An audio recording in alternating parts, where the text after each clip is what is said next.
This is Ph4454 lab number 3, the admittance and efficiency of a piezoelectric sonar projector. So in this lab, you're going to study changes in an electrical admittance of a piezoelectric projector when subjected to additional loading of underwater acoustic radiation. So what we have is a DT574 sonar. We actually got these off of excess from the Navy. We got a whole bunch of them. They were brand new in the box and they were made in 1981. So they're pretty old, but they're in new condition. And this is what it looks like. So it's a small sonar projector. It's hooked up to a cable with bare leads at the end, which you can plug right into the network analyzer. So you're going to use the same network analyzer as you did in lab number 2, and you're going to make a lot of the same measurements. And hopefully now some of those measurements will make a little bit more sense to you. The other thing you're going to do is you're going to learn how to determine the efficiency of the projector from purely electrical admittance measurements.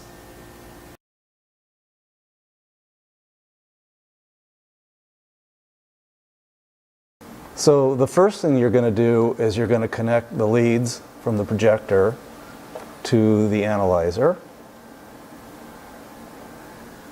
And now we'll go ahead and we'll set up the analyzer for our first measurement, which is an impedance sweep from 5 kilohertz to 100 kilohertz.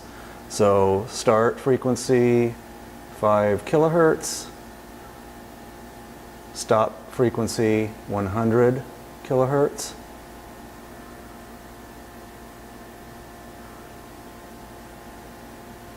And we'll go ahead and make our first measurement.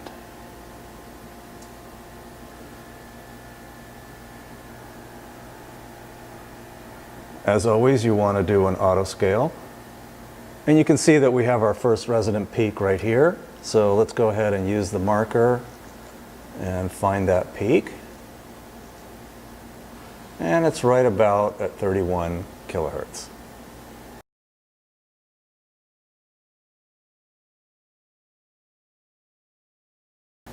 Our next measurement will be the admittance. So under measurement, we'll change this display to Y and go ahead and do a single sweep.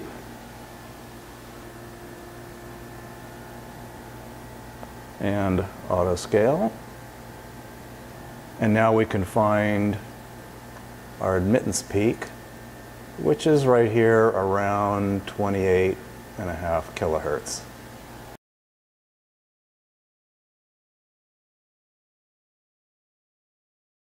Our next measurement will be conductance, G, and susceptance, B. So we'll go to measure. We'll make this top plot conductance, which is G, and we'll make the bottom plot susceptance, which is B.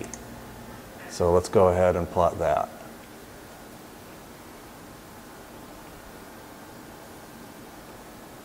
And we'll do an auto scale.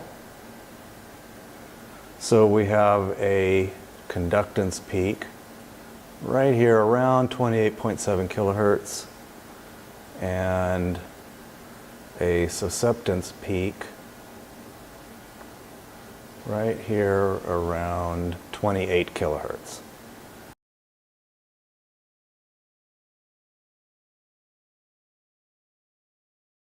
To get a circle plot of B versus G with frequency as a parameter, we're going to want to narrow down our sweep in the vicinity of the first resonance. So that first resonance is right about 29 kilohertz. So I'm going to set the center frequency to 29 kilohertz, and I'm going to set the span to, let's say, 5 kilohertz. And I'll go ahead and do a single sweep.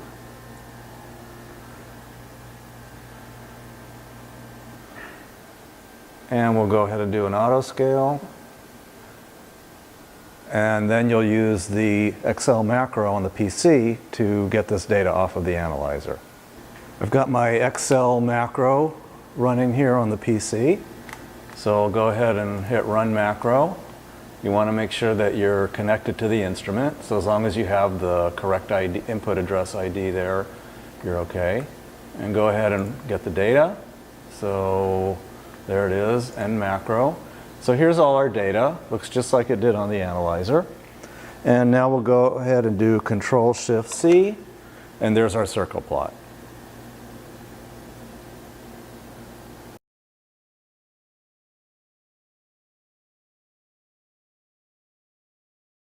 You'll also do an equivalent circuit analysis. So under Analysis, Equivalent Circuit, we'll pick the appropriate circuit, Calculate.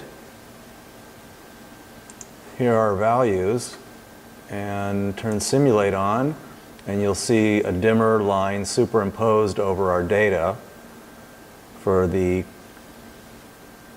values from here, and as you can see, they're very, very close. So this is a very good fit.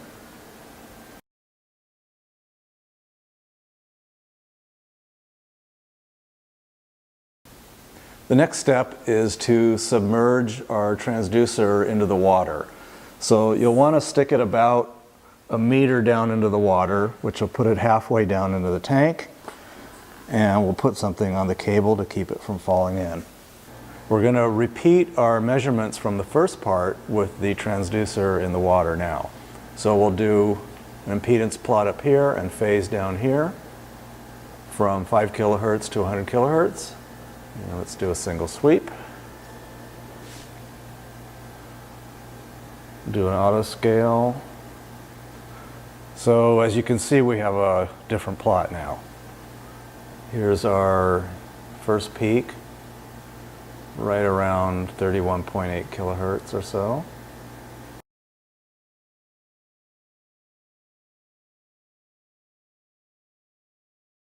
Let's do G and B.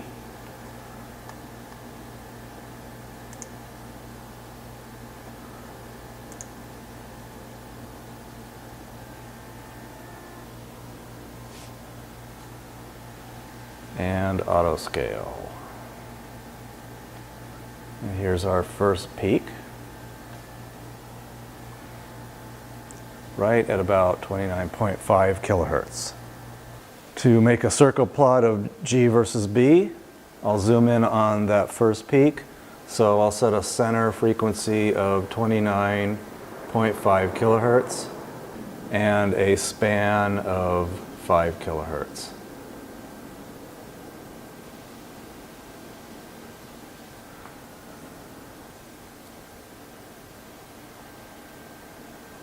Auto scale. You can see that with the transducer submerged in the water, this peak is shallower, and that's a result of the loading that the water puts on the transducer. So when I take the circle plot, it's probably not going to close up on the left side, so what I'm going to do is a wider span so that I'm encompassing more of that peak. So I'm going to change the span from 5 kilohertz to 10 kilohertz and take another sweep.